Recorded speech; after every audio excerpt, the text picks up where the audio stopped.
Olá, meus amigos conselheiros tutelares e conselheiras tutelares, Lauro Trindade falando. Quero te desejar um bom e excelente dia. Hoje, quarta-feira, dia 12 de fevereiro do ano de 2020. Eu já ia falar 2012, estou ficando doido. Bom, vamos mais uma vez hoje fazer uma reflexão sobre um tema que para muita gente está ficando chato de se falar. O carnaval. Lauro, você não cansa de falar sobre o carnaval? Foi uma das perguntas que me fizeram por esses dias. E eu respondi, não, eu não me canso de falar sobre o carnaval, porque enquanto houverem conselheiros tutelares que fazem e que atribuem para si de vontade própria ou por força de algum secretário, do judiciário, do Ministério Público, de delegado de polícia, de comandante de batalhão de polícia, nós continuaremos falando sobre as deturpações dos conselheiros tutelares, as suas atribuições, melhor dizendo, dentro do carnaval, do período do carnaval. E o que nós estamos fazendo é contribuindo assim, trazendo documentos, vídeos, áudios, textos, para que amanhã ou depois nenhum conselheiro tutelar venha reclamar de que ele, em hipótese alguma, não sabia do que nós estávamos falando. Infelizmente, e agora eu começo a minha reflexão, alguns conselheiros de primeiro mandato, ou pior, de outros mandatos anteriores, ou pior ainda, aqueles que ficaram 4 ou 8 anos fora e voltaram agora, e quando saíram do Conselho Tutelar, saíram com aquela mentalidade ainda retrógrada e retornaram com a mentalidade retrógrada do menorismo, achando que eles são polícias mirins, ou que eles podem ficar andando por aí, dando batida em bar, dando duro em adolescente. Pô, peraí, você não conhece o princípio do artigo 5º da Constituição Federal, o direito de ir e vir? Você não conhece o artigo 16 do ECA, o direito de ir e vir? Pois bem, então tem muito conselheiro tutelar que quer trabalhar no carnaval por conta disso. E aí vem a nossa pontuação. Queridos, infelizmente, alguns só entenderão o quanto é danoso e prejudicial se trabalhar no carnaval dentro da situação que não é da atribuição do conselheiro tutelar quando morrer. Quando estiver dentro lá do local da festa, de repente sai um tiroteio e aí toda a polícia tem colete à prova de balas, menos o conselheiro tutelar. Ou de repente ele sai na rua e coloca um adolescente no carro porque o adolescente bebeu, e eu sempre digo, o criminoso não é o adolescente, o criminoso foi aquele que vendeu a bebida para o adolescente, e o adolescente, por cargas d'água, seja lá o que for, tá com alguma arma branca, enfim, um canivete, por exemplo, agride o conselheiro tutelar, mata o conselheiro tutelar, e aí fica a mãe chorando, o pai chorando, o filho chorando. Infelizmente, essas pessoas só vão acordar quando houver uma tragédia.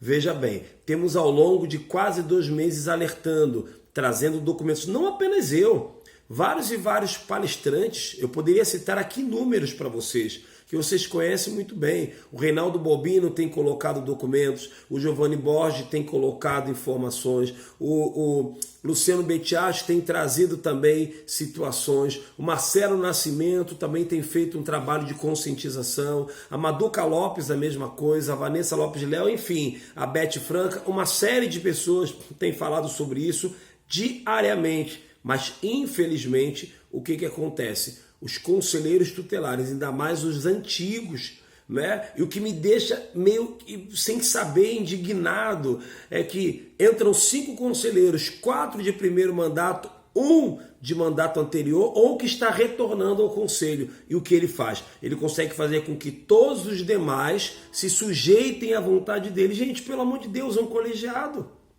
Ou seja, é voto.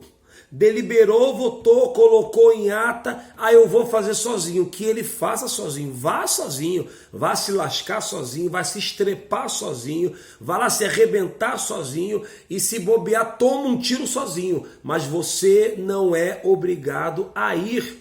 Eu gostaria de que um juiz, um promotor, um delegado, um secretário de pasta, um comandante de batalhão de polícia militar me provasse no Estatuto da Criança e do Adolescente e inclusive também na resolução do CONANDA, onde há a obrigatoriedade do conselheiro tutelar trabalhar em festa de carnaval. Não tem, não existe e jamais existirá. A própria resolução 170 do CONANDA, se não me salvo o engano, lá no seu artigo 25, ela vai dizer o seguinte, que não se pode criar outras atribuições para o conselho e o conselheiro tutelar, senão aquelas que estão descritas na Lei 8.069 de 1990, que é o Estatuto da Criança e do Adolescente. Então, por que se criar atribuições e por que se trazer atribuições que não são do conselho tutelar? Sinceramente, eu não entendo. Eu estou falando com você